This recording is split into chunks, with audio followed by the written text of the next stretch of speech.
5 আগস্টের পরে আজ পর্যন্ত অনেকগুলি প্রোগ্রাম করেছি, কিন্তু জনগণ আমাদেরকে সাড়া দিয়েছে, কিন্তু কোন সরকার এই পর্যন্ত আমাদেরকে সাড়া দিল না। বাংলায় একটা কথা রয়েছে, যে লঙ্কায় যায় সে রাবণ হয়ে যায়। আমাদের এই ঘটনার পরে তিনটি সরকার পরিবর্তন হলো, কিন্তু অদৃশ্য শক্তির কারণে তারা এখনো পর্যন্ত বিডিআর নিয়ে নিশ্চুপ। সেই দিন তুরাবালির নেতৃত্বে আওয়ামী লীগ নেতা কি ঘটেছিল তা আজকে পিছে পড়ে গেছে।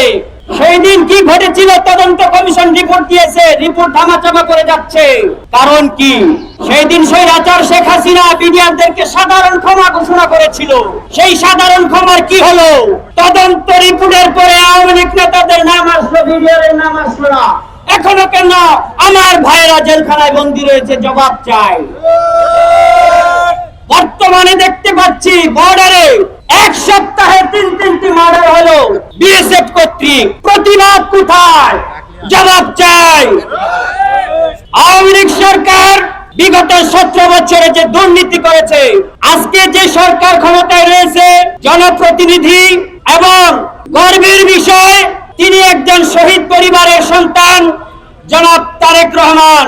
আমি সরকারকে পরামর্শ দিতে চাই, যেহেতু বিগত সরকার বাংলাদেশের ব্যাংকে লুট করেছে, অর্থকে লুট করেছে, যদি এই বিডিআর সদস্যদেরকে ন্যায্য অধিকার ফিরিয়ে দিতে সরকারি কোষাগারে যদি অর্থ না থাকে, কিভাবে আমাদেরকে পুনর্বাসন করবেন তার একটা পরামর্শ দেব।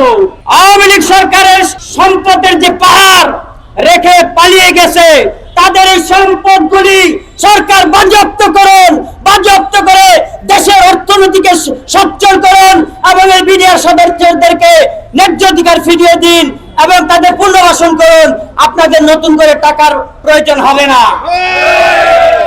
আমি বলতে চাই, বিগত সরকারের আমলে যে ঘটনা ঘটেছে, ওই ঘটনার সময় ভারত থেকে ক্লিয়ার আসছে আওয়ামী লীগ নেতা তুরাবালি, তারপরে নানক, এইভাবে আওয়ামী লীগের যে নেতাগুলি জড়িত ছিল তাদের নাম আসছে স্বাধীন তদন্ত কমিশনের মাধ্যমে।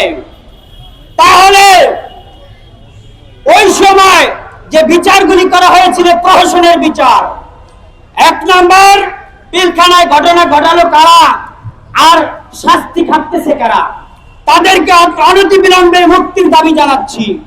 এবং ওই সময় যে লোক দেখানো বিচার হয়েছিল ঢাকার বাহিরে, সেখানে বিচার হয়েছিল একতরফা, সেখানে আমাদেরকে উকিল নিয়োগ দিতে দেওয়া হয়নি।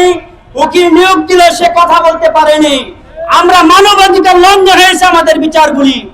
অতএব এই বিচারগুলি বাতিল করে পুনরায় আমাদেরকে তদন্ত করে আমাদের চাকরি ফিরিয়ে দেওয়ার আহ্বান জানাচ্ছে সরকারকে।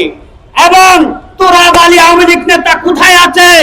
কোথায় আছে আওয়ামী লীগের যে সকল নেতাদের নাম আসছে তদন্ত রিপোর্টে, তাপস, নানক, এই ধরনের বড় বড় কিলারদেরকে বাংলার জমিনে এনে তারেক রহমান সরকার আপনি বিচার করুন এবং বিডিআরকে কলঙ্ক মুক্ত করুন।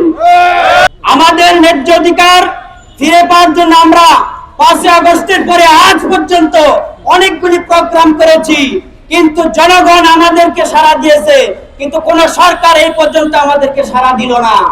আমরা আশা করব জনাব তারেক রহমান আমাদের আজকের এই প্রোগ্রাম দেখে আপনি একটা সিদ্ধান্ত নেবেন, আপনি একটা ব্যবস্থা নেবেন।